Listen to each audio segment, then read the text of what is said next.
Hi guys, I thought I would do some kind of new video out there. Now, while I was working on Star Trek 2009 and getting notes and making sure I got a lot of details right, I had stumbled on to a Screen Rant article about Star Trek 4. And they listed like 10 different things that they had problems with in the movie.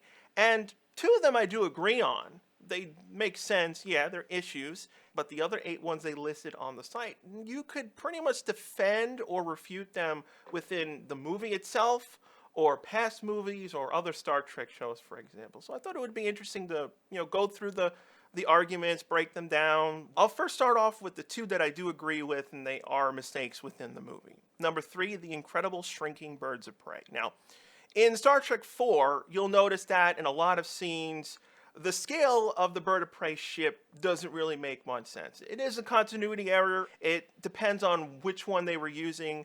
The two biggest examples is when we see the bird of prey ship next to the whaling ship that's about to kill George and Gracie.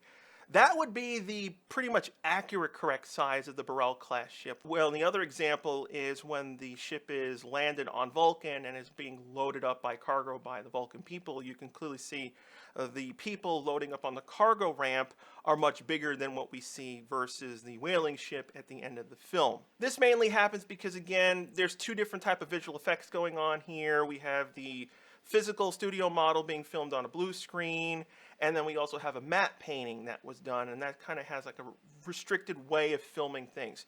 So they just didn't coordinate, and it is an obvious goof. Number 4, breaking the Prime Directive in a big way. Now, I completely agree with this. Now, one of the problems in Star Trek 4 was they needed a way to hold George and Gracie. Now, a Klingon bird of prey doesn't have an ability to hold a whole bunch of water and stuff. And they didn't have any type of large replications ability on the ship either. So Scotty came up with the idea of talking to a manufacturing plant, and he broke one of the rules of time travel is not to alter the future when he gave them transparent aluminum. Now, yeah, there's really no way to defend it. He did break it. They do point it out in the movie, and there's really no way around it. However, in this case, it's for a positive reason. It doesn't defend it, but there's many examples where characters in Star Trek have broken time laws and rules and whatnot to save the world. A perfect example of that would be Harry Kim in the episode of Timeless. He was changing history, but Voyager was lost. And that's the reason why Captain LaForge went after him. He knew what he was doing was wrong, and it would affect a lot of people's lives in the future, and that this timeline would not cease to exist. But in return, it brought back the Voyager crew. Now, because they're on board a Klingon ship and they're not on board the Enterprise, they couldn't check historical records to see if this was actually the case, because this could have been a predetermined paradox where this always would have happened, where Scotty went back in time and gave this company the formula for transparent aluminum. But without it, we don't know. Now, the other 8 issues they have with the movie pretty much could be defended in various different ways. Now, number 10 has, why doesn't the probe knock out reserve power? I mean, it's an argument, yeah. If the probe disrupts power from a ship and its primary systems go offline, ships usually have auxiliary power. But the probe is acting kind of like an EM disruption device where it's affecting all electrical systems. And so you would think, reserve power will work under the same things. But not all reserve powers are the same. If you pay attention in Star Trek 4, for example, one of the captains had said they did a makeshift solar sail. So it's possible that the probe, while it's acting like an EMP device, it doesn't affect certain mechanical devices, meaning like the solar sail, which is absorbing energy from the sun, and it's being transferred directly to probably key systems. Communications, life support, gravity, the basic things just to keep the crew alive in these situations. Also, there could be an attenuation factor in it, meaning the further you get away from the probe, power slowly comes back depending on range. Older types of power, maybe geothermal energy versus being when they were on planetary reserves on Earth, or maybe even nuclear power, because there could be backups that we don't know that they considered if we ever get attacked and we get EMP'd, older types of technology would work under those conditions. Now, number 9 points out the same clothes 3 months later. Now, in this one, they argue, yeah, like they're wearing the exact same clothes that they were wearing in Star Trek 3, in Star Trek 4. And, it's been 3 months. Like, did they just wear their same clothes for 3 months? Now, you can easily defend this. Just because you wear these clothes now didn't mean you were wearing them before, because I can bring up a perfect example. There was an episode in Star Trek Enterprise where Trip went with T'Pol on Vulcan, and I can't remember exactly what happened. Something he had to change out of his clothes for some particular reason, and he was wearing T'Pol's father's clothes. And they could have easily done that. They could have just gone to Vulcan, and while they had stayed there, they simply went into Vulcan clothes, and when they decided to repair the ship, face the music basically, and go back to Earth, they just put the regular clothes back on. Don't assume just because we see Star Trek 3 and Star Trek 4's clothes, they didn't do these basic things. Now, Saavik I can also defend by, since Saavik was not a part of this, mutiny and all these other problems, she was probably freely able to go back between Earth and Vulcan, and she probably worked as a liaison between the two planets while they were, dealing with all the stuff behind the scenes. Number 8.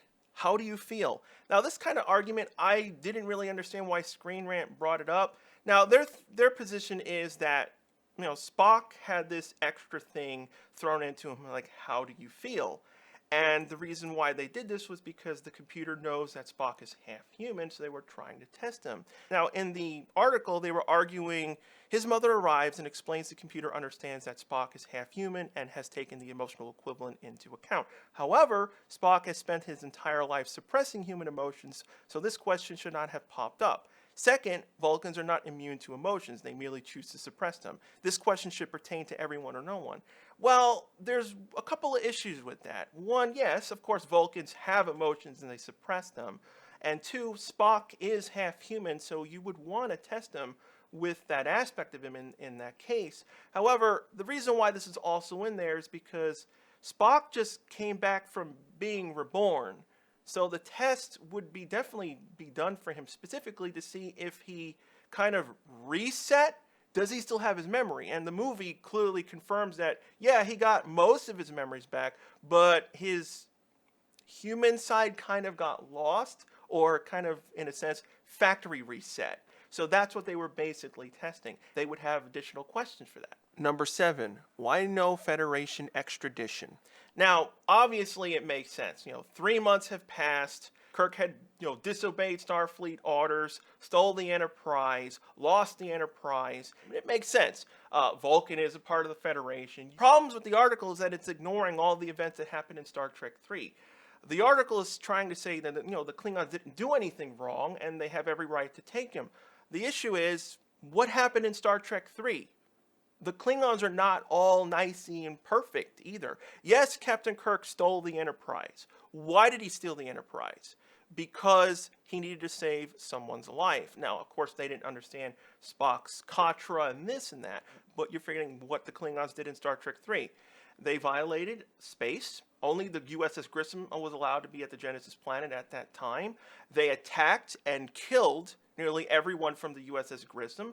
They attacked Kirk, they attacked and killed his son, and they attempted to take the Enterprise, which Kirk had to respond in destroying it. So the Klingons are not scot-free. While, yes, they have grounds to take Kirk in because he killed various Klingon people, but they did so as well. So, of course, both the Federation and the Klingon Empire would be in a long argument of extradition. And same thing with Vulcan. But think about it, too. The Vulcans would most likely be hesitant to extract Kirk and his crew because they also just saved, Spock's life.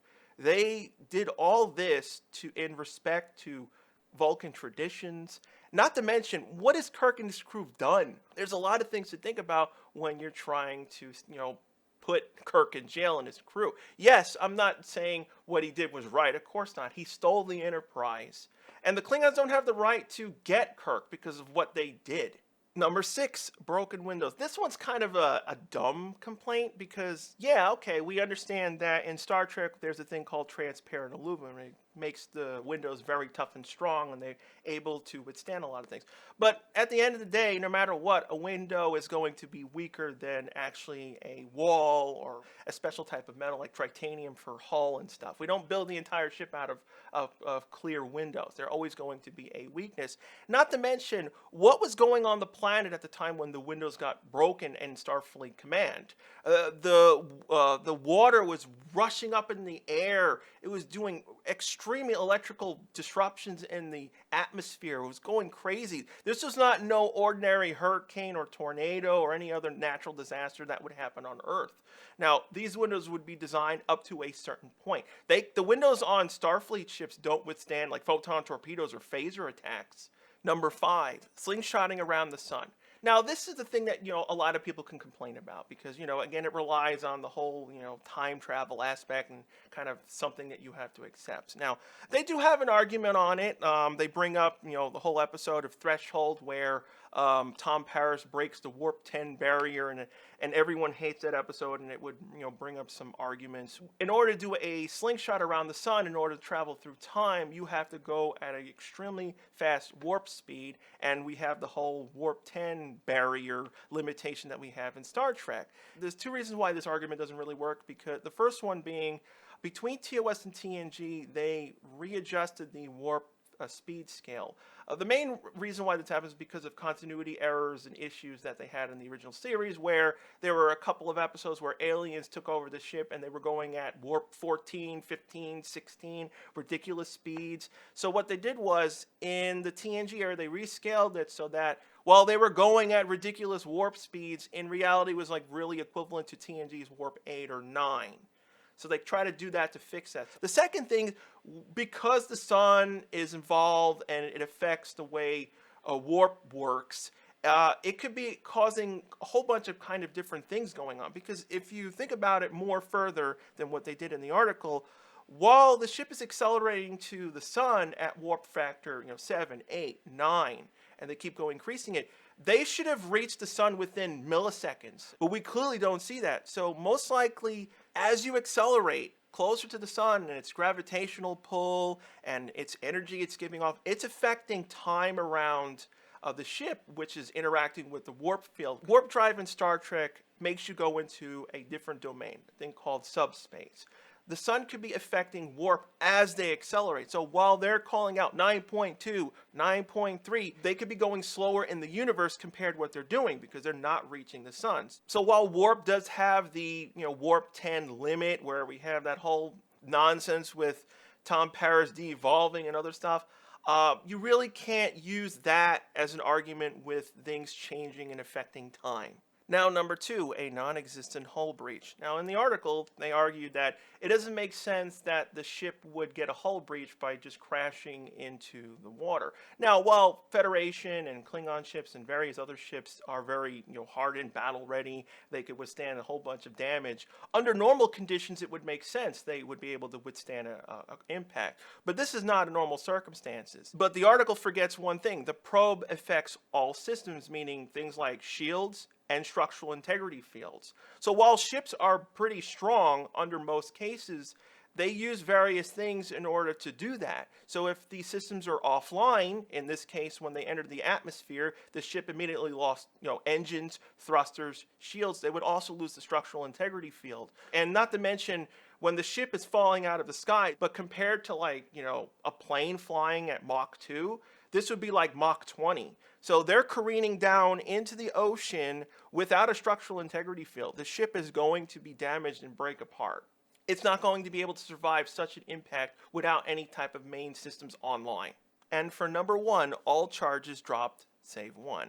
Now this kind of makes sense. It feels like, Captain Kirk and the crew became, got scot-free of all their things except, he got reduced in rank. Now, to the president and all the people around them, they don't know that Kirk wanted to be a captain and he regretted being an admiral. It worked out in his case, but you have to think about, like I said before, all the things that happened between Star Trek 3 and 4. Yes, Captain Kirk stole the Enterprise. Yes, he violated Starfleet rules and regulations. Yes, he got the Enterprise destroyed. But he did it for good reasons, and the Klingons are also to blame for a lot of things. The USS Grissom was destroyed by the Klingons, and the Klingons were trying to get the secrets of the Genesis planet so they can use it as a weapon. So all this has to be accounted for in the final judgment, what the president did. It's a slap on the wrist, but I think it's warranted enough. I think the main issue with the article was that it doesn't really consider, the entire universe of Star Trek. Yeah, it was just looking at it from one point of view, Star Trek 4, when Star Trek 4 is actually part of two movies. It's a continuation from the events of Star Trek 3, and you should take account of various things. And of course, you have to think about all the history that Captain Kirk and the Enterprise have brought Earth over the years. Because it's not just the Enterprise is a brand new ship, this is a brand new crew, they haven't done anything really of note, but this is the Enterprise. They've saved Earth how many times now? We've had the motion picture, and they saved Earth from Beeger. They just saved Earth from the probe. The various episodes where disasters like the Doomsday Device. You have to consider all this before you make this type of arguments. This is how I think when I watch an issue in a movie. Does this problem-solving measure in the movie work overall? Does it affect anything that happens in a previous event? Like, does this problem affect, like, say, if this was Jurassic World and we were talking about something that happened in that movie, does this affect something that happens in Jurassic Park 1 or Jurassic Park 2? If you solve a problem that's not considering anything else from all the other things, that's how you run into issues. And this is kind of where the Screen Rant article kind of fell apart. So yeah, what do you guys think? Did you find this video interesting? Would you like me to continue doing these type of videos, like pointing out kind of like issues and flaws in articles like this? Leave a comment below. But thanks everyone for watching, and I'll see you in the next video.